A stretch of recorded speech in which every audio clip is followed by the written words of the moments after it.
Manusia udah ratusan ribu tahun hidup di bumi. Tapi sekarang kita mulai mikir, bisa nggak kita tinggal di tempat lain?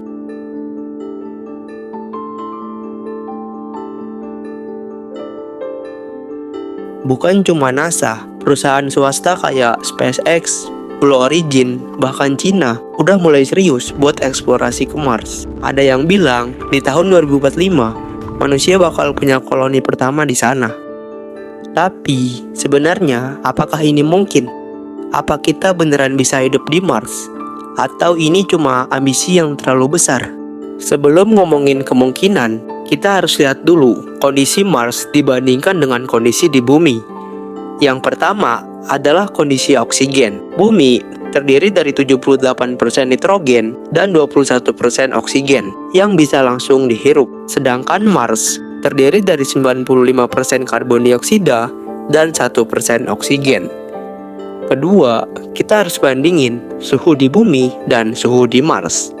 Suhu di bumi rata-rata adalah 14 derajat Celcius, sedangkan suhu di Mars rata-rata minus 60 derajat Celcius. Selanjutnya, kita lihat keberadaan air. Di bumi melimpah, ada dalam bentuk cair, sedangkan di Mars ada air beku di bawah permukaan, tapi nggak bisa langsung diminum. Dan yang keempat, radiasi. Bumi terlindungi oleh medan magnet dan atmosfer, sedangkan Mars nggak ada perlindungan dan tingkat radiasinya sangat tinggi.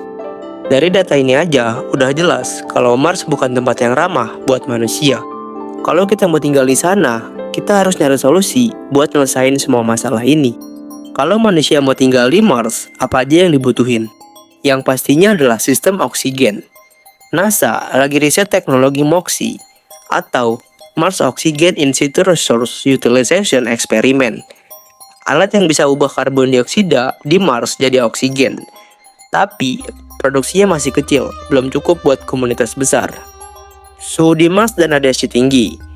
Solusinya tinggal di bawah tanah atau di habitat tertutup pakai material anti radiasi. SpaceX rencana bikin dom kaca buat tempat tinggal pertama manusia.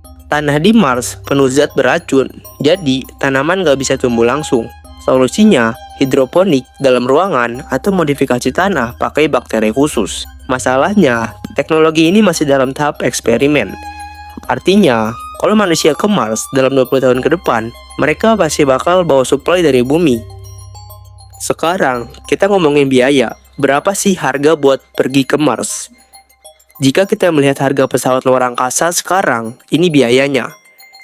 Waktu Apollo 11 saat ke bulan pada tahun 1969, yaitu setara dengan harga 150 miliar US dollar. Yang kedua, ada International Space Station atau ISS, yaitu dibanderol dengan harga 100 miliar US dollar. Lalu, berapa estimasi kira-kira harga untuk ke Mars? Perjalanan ke Mars menurut perkiraan SpaceX yaitu 100.000 US dollar sampai 500.000 US dollar per orang. Elon Musk optimis biaya ini bisa turun kalau produksi roket makin efisien. Tapi tetap aja, ini bukan perjalanan murah yang bisa dijangkau semua orang. Sekarang kita bahas kemungkinan buruk. Apa aja yang bisa bikin misi pindah ke Mars gagal? Yang pertama, karena badai debu dan cuaca ekstrim. Badai di Mars bisa nutupin matahari berbulan-bulan. Kalau sumber listrik utama pakai panel surya, ini bisa bahaya.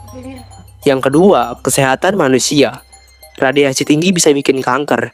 Dan juga, gravitasi Mars cuma 38% dari bumi. Bisa bikin otot dan tulang melemah.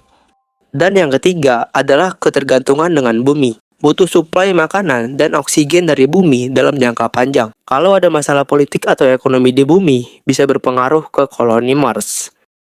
Banyak ilmuwan yang skeptis kalau manusia bisa bertahan lama di Mars tanpa bantuan penuh dari bumi. Pindah ke Mars bukan berarti bebas dari masalah. Jadi, kalau ada yang bilang di 2045 manusia bakal tinggal di Mars kayak di bumi, kayaknya masih terlalu jauh. Tapi, kalau kita ngomongin perjalanan pertama manusia ke sana, itu kemungkinan besar bakal terjadi.